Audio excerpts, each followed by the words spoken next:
Praise the Lord. நீதிமொழிகள் 8ஆம் அதிகாரம். ஞானம் கூப்பிடுகிறதில்லையோ, புத்தி சத்தமிடுகிறதில்லையோ, அது வழியருகேயுள்ள மேடைகளிலும் நாற்சந்திகளிலும் நிற்கிறது.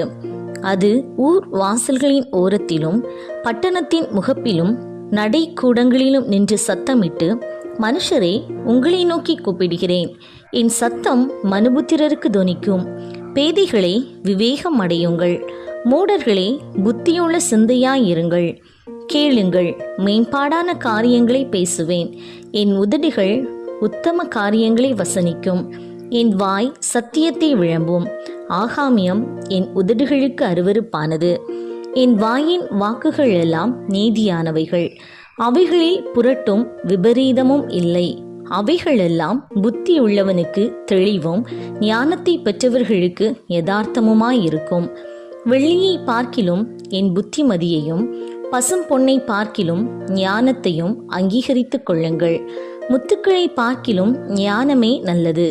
இச்சிக்கப்படத்தக்கவைகள் எல்லாம் அதற்கு நிகரல்ல. ஞானமாகிய நான் விவேகத்தோടെ வாசம் பண்ணி நல்யுக்தியான அறிவுகளை கண்டடைகிறேன்.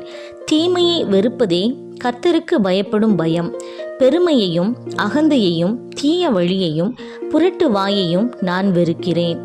ஆலோசனையும் மெய் ஞானமும் என்னுடையவைகள். நானே புத்தி, வல்லமை என்னுடையது. என்னாலே ராஜாக்கள் அரசாளுகிறார்கள், பிரபுக்கள் நீதி செலுத்துகிறார்கள்.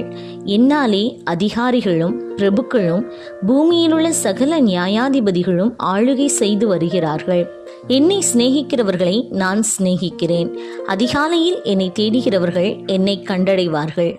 ஐஸ்வர்யமும் கனமும் நிலையான பொருளும் நீதியும் என்னிடத்தில் உண்டு.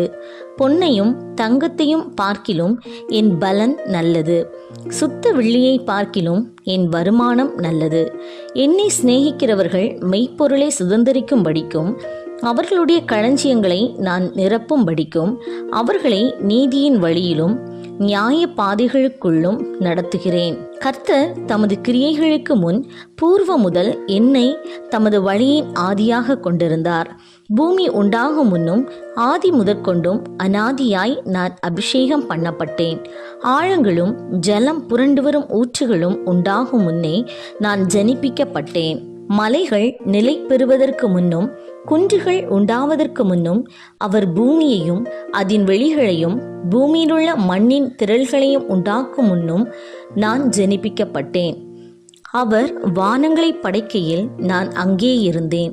அவர் சமுத்திர விலாசத்தை வட்டணிக்கையிலும் உயரத்தில் மேகங்களை ஸ்தாபித்து சமுத்திரத்தின் ஊற்றுகளை அடைத்து வைக்கையிலும் சமுத்திர ஜலம் தன் கரையை விட்டு மீறாதபடிக்கு அதற்கு எல்லையை கட்டளையிட்டு பூமியின் அஸ்திபாரங்களை நிலைப்படுத்துகையிலும் நான் அவர் அருகே செல்ல பிள்ளையாயிருந்தேன்.